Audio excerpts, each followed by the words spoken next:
Social ಮೀಡಿಯಾಗಳಲ್ಲಿ Darshan ಪತ್ನಿ ವಿಜಯಲಕ್ಷ್ಮಿ ಅವರಿಗೆ ಅಶ್ಲೀಲವಾಗಿ comment ಮಾಡಿದ್ರು. ಅಶ್ಲೀಲವಾಗಿ ಅವರ ಫೋಟೋಗಳನ್ನ ಬಳಕೆ ಮಾಡಿಕೊಂಡು ಒಂದಷ್ಟು ಮೆಸೇಜ್ಗಳನ್ನ ಮಾಡಿದ್ರು ಅನ್ನೋ ಕಾರಣಕ್ಕೆ ವಿಜಯಲಕ್ಷ್ಮಿ ಅವರೇ ಈ ವಿಚಾರಕ್ಕೆ ಸಂಬಂಧಪಟ್ಟಂತೆ ದೂರು ಕೊಟ್ಟಿದ್ರು. ಈ ಪ್ರಕರಣಕ್ಕೆ ಸಂಬಂಧಪಟ್ಟಂತೆ ತನಿಖೆಗೆ ಸಹಕಾರ ಕೊಡೋದಕ್ಕೆ ಸೋಷಿಯಲ್ ಮೀಡಿಯಾ ಹಿಂದೇಟ್ ಹಾಕ್ತಾ ಇದೆಯಂತೆ. ಪೊಲೀಸರು ಕೇಳಿರುವ ಮಾಹಿತಿ ಕೊಡೋದಕ್ಕೆ ಎಕ್ಸ್ ಕೂಡ ಹಿಂದೇಟ್ ಹಾಕ್ತಾ ಇದ್ದು, ಎಕ್ಸ್ನ ಈ ನಡವಳಿಕೆ ಬಗ್ಗೆ ಬೆಂಗಳೂರು ಪೊಲೀಸರು ಹೈರಾಣಾಗ್ಬಿಟ್ಟಿದ್ದಾರೆ.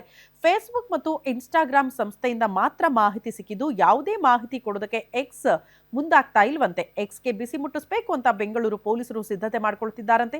ಕೋರ್ಟ್ ಮೂಲಕ ನೋಟಿಸ್ ಕೊಡಿಸಬೇಕು ಅಂತ ಪೊಲೀಸರು ತೀರ್ಮಾನ ಮಾಡಿದ್ದಾರೆ. ಅಶ್ಲೀಲ ಕಮೆಂಟ್ ಹಾಕೋರ ಬೇಟೆಗೆ ಪೊಲೀಸರು ಆ ಮೂಲಕ ಮುಂದಾಗ್ತಾ ಇದ್ದು, ಈಗಾಗಲೇ ಹಲವಾರು ಅಕೌಂಟ್ಗಳನ್ನ ಕೂಡ ಡಿಲೀಟ್ ಮಾಡಿಸಿದ್ದಾರೆ. ದೂರು ದಾಖಲಾಗ್ತಾ ಇದ್ದಂತೆ ಸೈಲೆಂಟ್ ಆಗಿ ಅಕೌಂಟ್ಗಳು ಡಿಲೀಟ್ ಆಗಿದೆ. ಸದ್ಯ ಇಬ್ಬರನ್ನ ಮಾತ್ರ ಸಿಸಿಬಿ ಸೈಬರ್ ಪೊಲೀಸರು ಬಂಧಿಸಿದ್ದಾರೆ. ಉಳಿದ ಖಾತೆಗಳ ಬಗ್ಗೆ ಪೊಲೀಸರು ಈಗ ತನಿಖೆ ಮಾಡ್ತಿದ್ದಾರೆ.